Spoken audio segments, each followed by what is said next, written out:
My homily for the third Sunday of Advent, the 15th of December 2024. John the Baptist is one of the key figures of Advent with his cry of "Prepare the way." He is often portrayed as the demanding hellfire and damnation preacher, but today's Gospel gives us a somewhat different picture. He gives thoughtful and practical advice to those who come to him. He doesn't demand the impossible. He asks the people to share what they have with those who are less fortunate. Surely one of the key tenets of our Christian faith. If we can't do that, what are we about? John the Baptist has specific advice for those in particular roles. For tax collectors, he says, collect no more than you are authorized to do. So to all of us, he's saying, be honest and act with integrity. For soldiers, he says, do not extort, do not threaten, be content with your wages. So for all of us who have power over others, and we all do in some way or other, whenever anybody needs us, we are not to use that power for our own ends, but only to serve others. His final exhortation, be content with your wages, would certainly not go down well today with many in our society.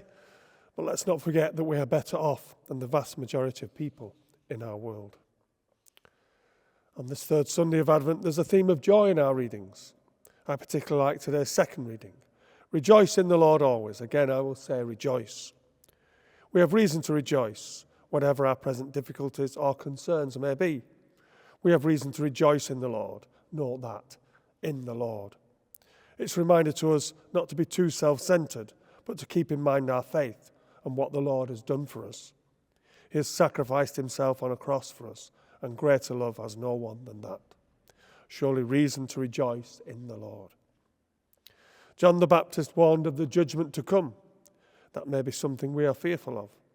But we can be sure it will be just and merciful if we ourselves have been merciful. So it's really down to ourselves how that goes. St. Paul tells us not to be anxious, but to pray and give thanks. Then the God of peace will give us his peace.